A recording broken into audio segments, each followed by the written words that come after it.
Are you a Teffer in the Zeitgeist? Well, if you don't know, allow me to elaborate then. I'm Daltry Waters and welcome to Game Design Wit.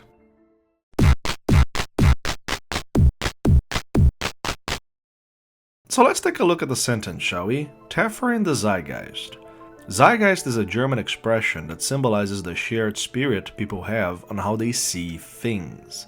It's not just the artistic and cultural output of a given time, it's how people collectively thought about the world. Here's an example. When you think of the 80s, you think of big muscles, big guns, big spending, big hairs.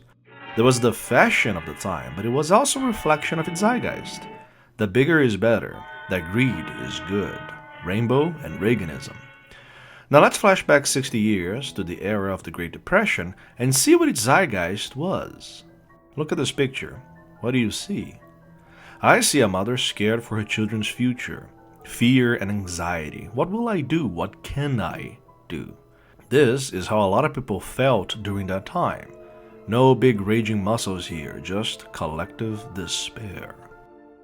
This picture, like most forms of art, allows us to tap into a zeitgeist that no longer is. It allows us to understand how people used to experience the reality around them. And when it comes to games, we can experience a zeitgeist in two ways. The first one is in the presence of our own zeitgeist projected into games. Look at the cover for Contra. Is it any surprise that it was made in the 80s? Or how about the current endless display of militarized soldiers on the cover of Call of Duty? We still see guns everywhere, but now it's about fighting war at home. It's no surprise that some people feel that we're fighting enemies at our own doorsteps, not some secret island against alien forces. These games aren't just reflecting what's occurring in the news, they're reflecting how people feel. The second way is by experiencing the game's own zeitgeist. Games can construct virtual realms that you and I can inhabit. These worlds possess their own culture, structure, and rules. As of consequence, it should be no surprise that the avatars within them have a zeitgeist different from our own. So what would be an example of that? Well, let's say you're building a game about a dark, mechanically powered world. Aristocrats and the noble class control society. You're a thief by trade, confronting a perpetually dark city, a place with no empathy, where the only escape is to steal your way out of it. Guards in every street, for the noblemen know that in every corner someone like you could be lurking around. How would you portray the zeitgeist of this world? How would you clearly communicate how it feels to be there?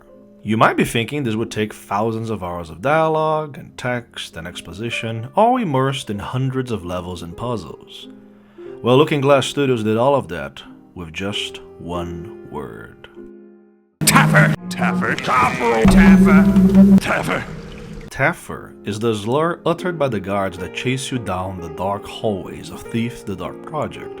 The game wisely never describes what it actually means because you don't need it to be explained. What else would a guard call the sneaky thief he caught in the hallways of his master's house? That damn Teffer running away with all the precious goods he was supposed to protect. In the word Teffer, you can find disdain for the lower class. Who cares for the well-being of these thieves? In the world Teffer, as the player, you find your identity in this gruesome world. You're a thief. You walk in the shadows and fringes of a society that hates you, that sees you as nothing but a Teffer. An untranslatable word that captures the essence of how that world sees you, of how that world thinks about you.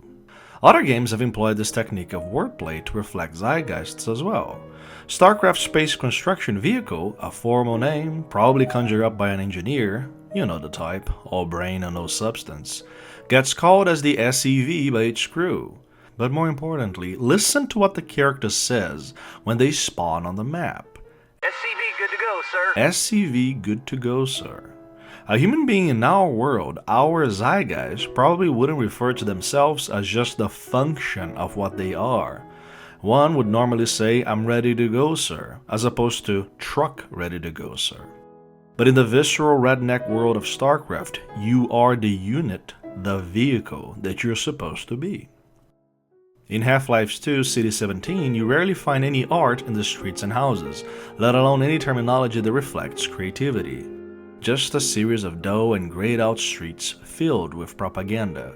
Makes sense, as why would you have any display of individuality in a world built to make you forget that you're human, that you're free? In The Last of Us, the infected using echoes to find their prey are referred to as clickers, a name much more appropriate than just zombies. These were human beings. They had names like you and I, but in that world, they're reduced to nothing more but the sound they make. In BioShock, the protectors are referred to as Big Daddies, and by the children they protect as Mr. Bubbos.